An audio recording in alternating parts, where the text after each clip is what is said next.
السلام عليكم ورحمة الله وبركاته. جرى جرتو لقي في التوتا في التوتا كين. أكن جرتو لقي في يلا. كلام قامي جلقبا duraan dursee jalqaba wanni isin hubachiisu barbaadu bilisummaa Oromoo miidiyaa kan jiru kana subscribe share godhuudhaan bira dhaabbadhaa maatii keenya ta'aa jechuun barbaada. Galatooma. Kanatti aansee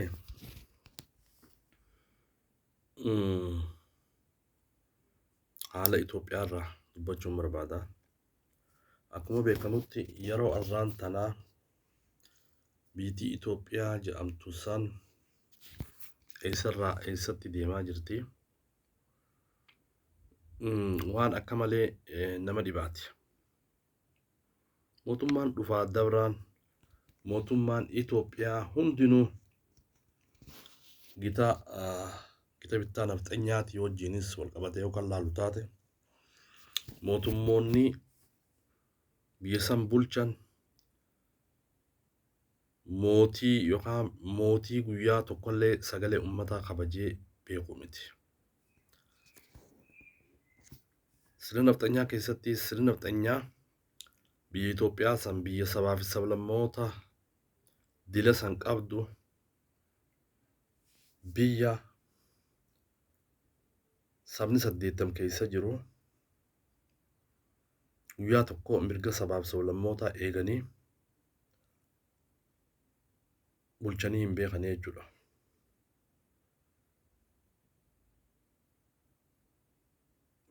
Mirga saba tokko bichaa eegsisuu irratti biyya hundooyte jechuudha. Itoophiyaa jechuun mirga yookaan olaantummaa saba tokkoo eegsisuu qofa irratti biyya dhaabbatte jechuudha.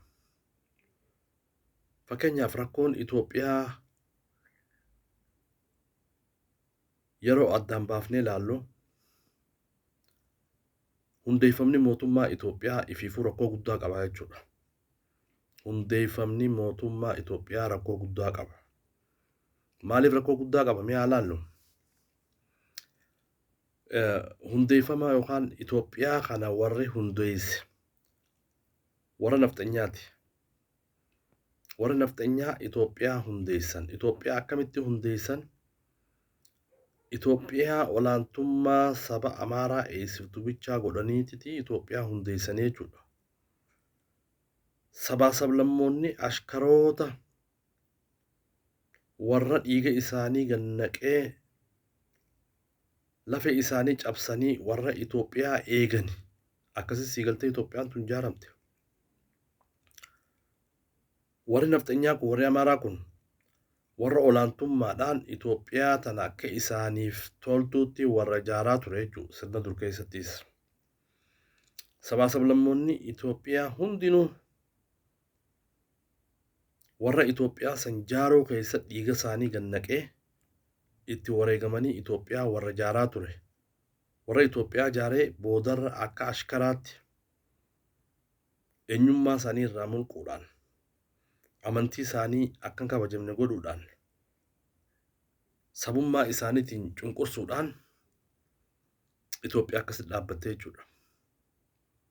Wanni biyya Itoophiyaa san keessatti hundeerraa siigaltee hundeerraa nageenyi tasgabbaawaan nageenyi waaraan wanni dhufu dadhabeef. Itoophiyaan kan Itoophiyaa ijaaruu keessatti qoodaa fi wareegama guddaa kafalee ilmaan sabaa fi sablammootaati jechuudha. Eenyuuf ijaaran Itoophiyaa san? Nafxanyaaf ijaaran. Itoophiyaan ijaaramte san Itoophiyaa olaantummaa saba tokkoo eegaa turte. Itoophiyaa sabaa sablammoota gabroomsuudhaan eenyummaa sabaa sablammoota irraa mulquudhaan maqaa bineensaa maqaan taane kennuudhaan sabaa fi sablammoota kabajaa dhorkaa turanii jechuudha. Sirna dur keessatti isoo kan laalu taate. Wanni amma fakkeenyaaf rakkoo fidaa jirus jalqaba siigaltee Itoophiyaan jedhamtu tun Itoophiyaan sabaa sablammoonni fadhii irratti ijaaranii miti jechuudha. Itoophiyaan sabaaf sablammoonni fadhii irratti hin jaarin tun yeroo hundaa'u jeequmsi hin dhabamu, ajjechaan hin dhabamtu, hidhaan hin dhabamtu, biyya ari'atamuun akkasuma jirti jechuudha. Kanaaf halaallu sirna dargii keessaas akkasuma. Dargii keessatti mirgi sabaaf sablammootaa kabajamee hin beeku. Minilik keessaas akkasuma. Haayile Sillaasee keessaas akkasuma. Mirga sabaaf sablammootaa irraa mirga olaantummaa Habashaa olaantummaa Amaaraatii irratti Itoophiyaan san jaaramte jechuudha. Faayidaa yookaan olaantummaa Amaaraa tursiisuudhaaf Amaarri siigaltee biyya Itoophiyaa san keessatti olaanoo sabaaf sablammoonni warra ashkara akkasitti ijaaramaa turte jechuudha. Akkasitti siigaltee warra sabaaf sablammootaa kanallee akkasitti cunqursaa eenyummaa isaanii irraa mulqaa akkasi bitaa turan jechuudha Itoophiyaan. Warri dur jechuudha. Itoophiyaan shiraan jaaramte. Itoophiyaan olaantummaa saba tokkootiin jaaramte. Yeroo hundaa'u tasgabbiin qabdu jechuudha. Ajjecha saboota warra gaafii mirgaa gaafatu hojjeesuu irratti. Warra gaafii amantii isaanii gaafatu hojjeesuu irratti. Warra gaafii siigaltee mootummaa gaafatu hundaa'u ajjeesuu irratti kaan biyyaa baasuu irratti hidhuu irratti. Itoophiyaa akkasii jechuudha. Itoophiyaan jaaramtee ittiin siigaltee uummata bitaa turan. Kana beek amma hundeerraa siigaltee rakkoon Itoophiyaa tana.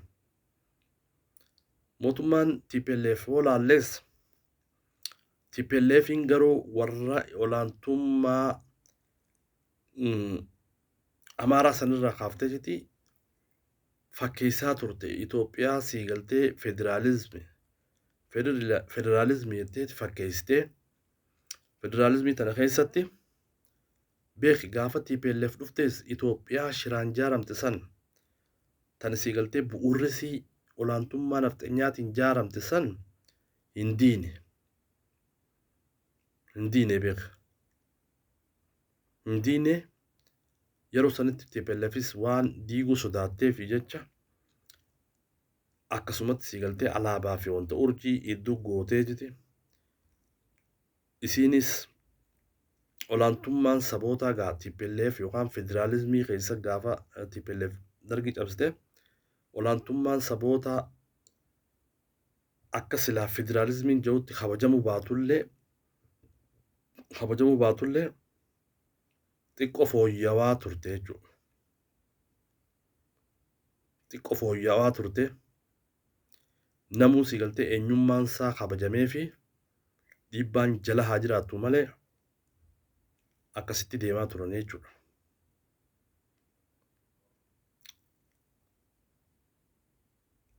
Amma fakkeenyaaf wanni siigaltee waan paartii siistem waan biyya tokko alaabaa tokko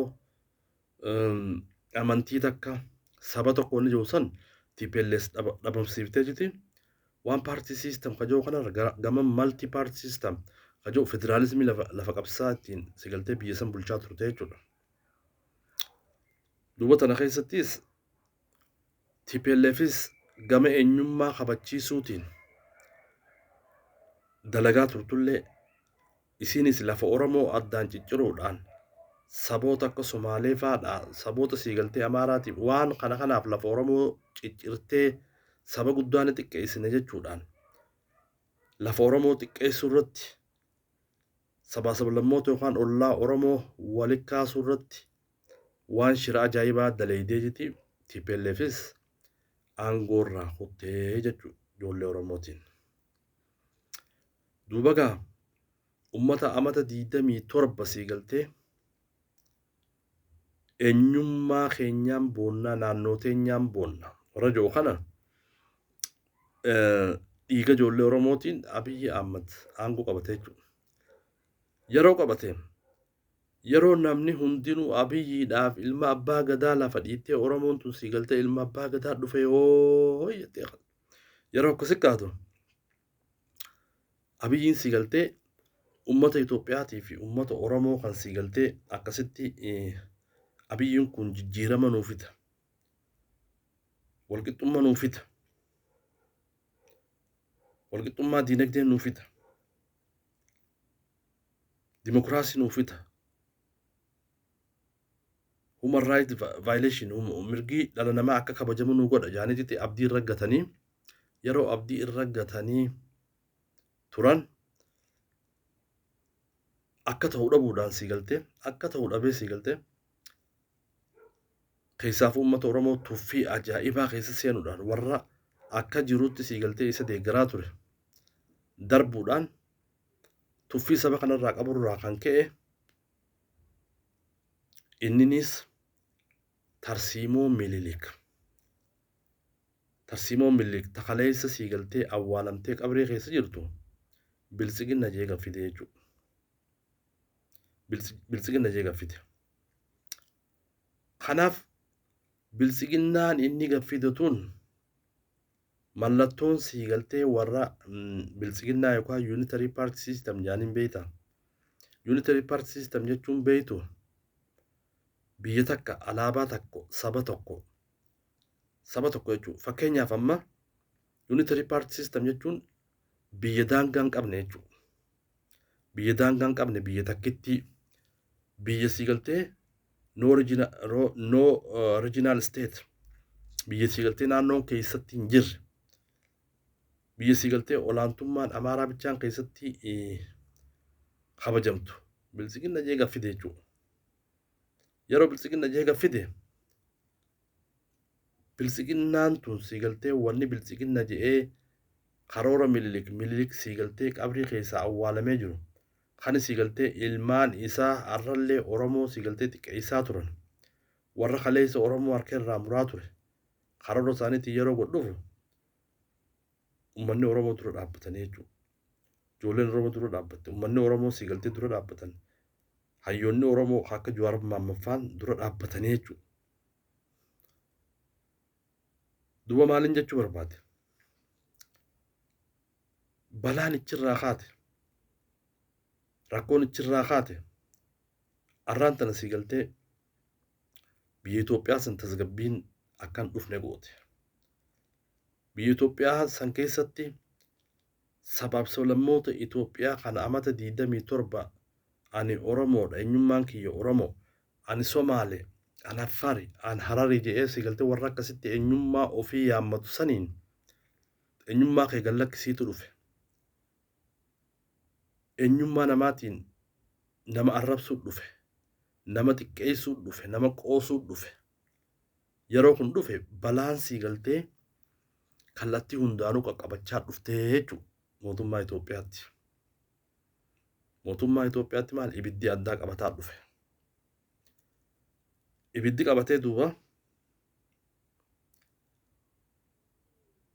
biyya Itoophiyaa san keessatti mirgi sabaa fi sablammoota abiyyi achuman lafa kaayetitti olaantummaan Amaaraa akka calaqqistu.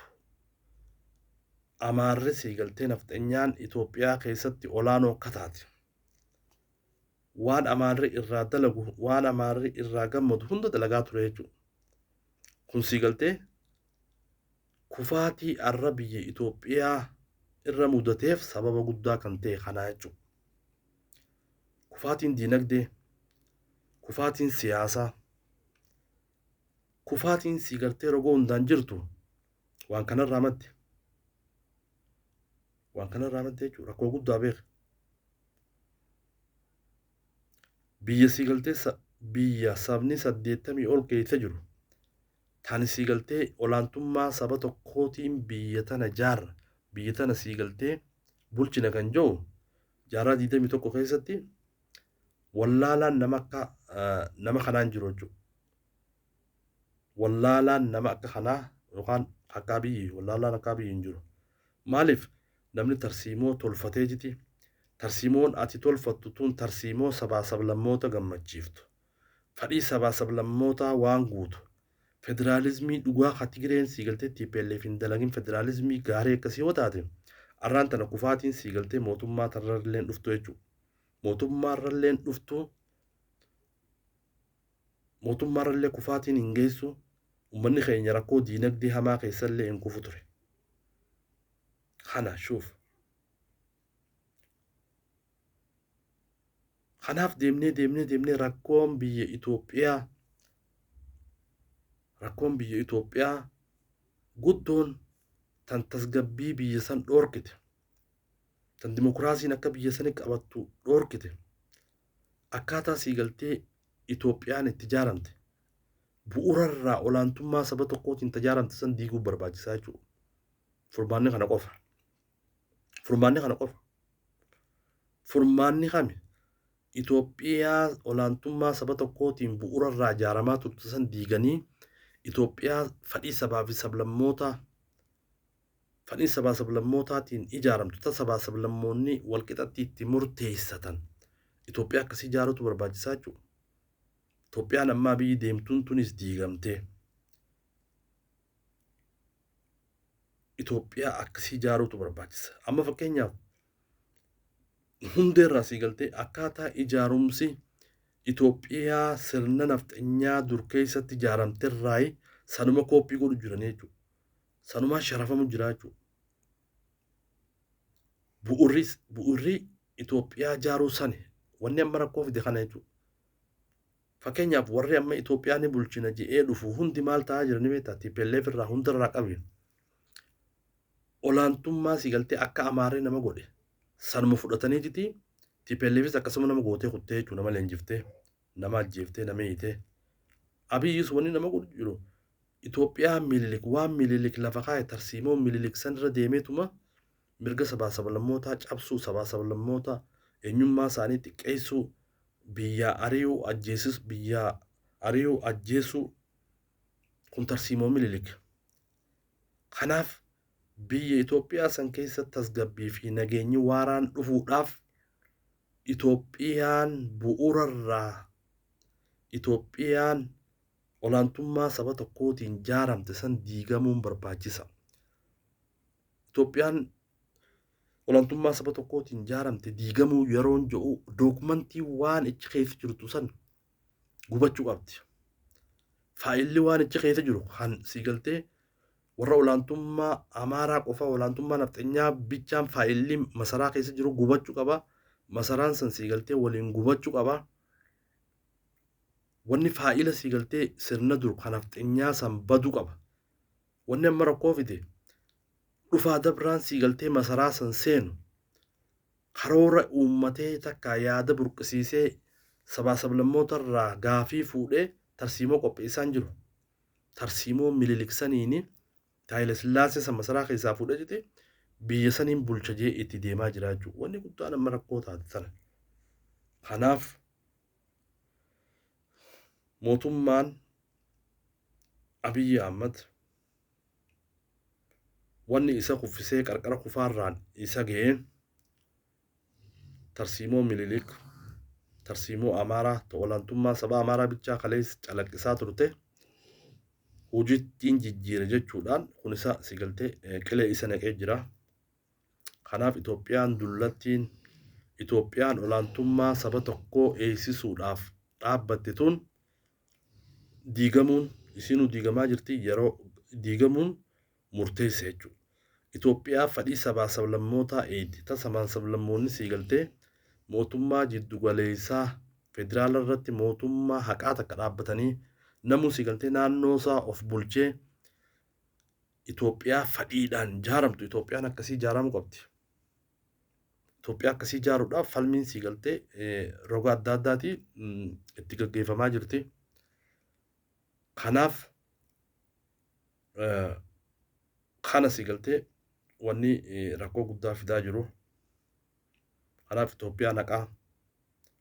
Itoophiyaan siigaltee mirga Oromoo keessatti kabajamu, kan mirgi sabaa sablammootaa keessatti kabajamu, kan siigaltee namni sagalee wayyabaan yookaan maajoritiin kabajamee warri maayinoritiitis mirgi isaanii kabajamee Itoophiyaa siigaltee uummanni sabaa sablammootaa irraa gammadu Itoophiyaa akkasii ijaaruutu barbaachisaa jechuudha.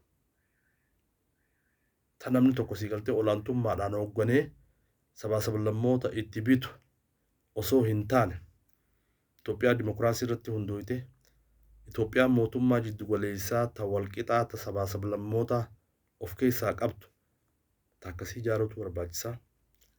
Kanaaf kufaatiin amma biltsiginnaarra dhufte tarsiimoo Minilik hojii jijjiiruudhaatutu arraan tana siigaltee Abiyyi amma kasaaraa tanarra geessee ummata keenyallee rakkoo diinagdee hamaadharra geessee uummanni keenya rakkoo diinagdee hamaa keessa seenee jira jechuudha. Kanaaf carraan uummanni Oromootii fi uummanni Itoophiyaa qabu mootummaa siigaltee warra biltsiginnaa kana warra ummata sabaa sablammootaa kana tuffachuudhaan olaantummaa saba tokkoo jala warra deemaa jiru kana sabaa sablammoonni hundinuu tokkummaadhaan kaatanii umrii mootummaa tanaa gabaabsuutu barbaachisaa jechuudha. Gabaabsitanii mootummaa yookaan Itoophiyaa walqixxummaa sabaa sablammootaa irratti ijaaramte jaarrachuutu barbaachisa kan jedhu yaada kennachuu barbaada. Galatoomaa fayyaa ta'a.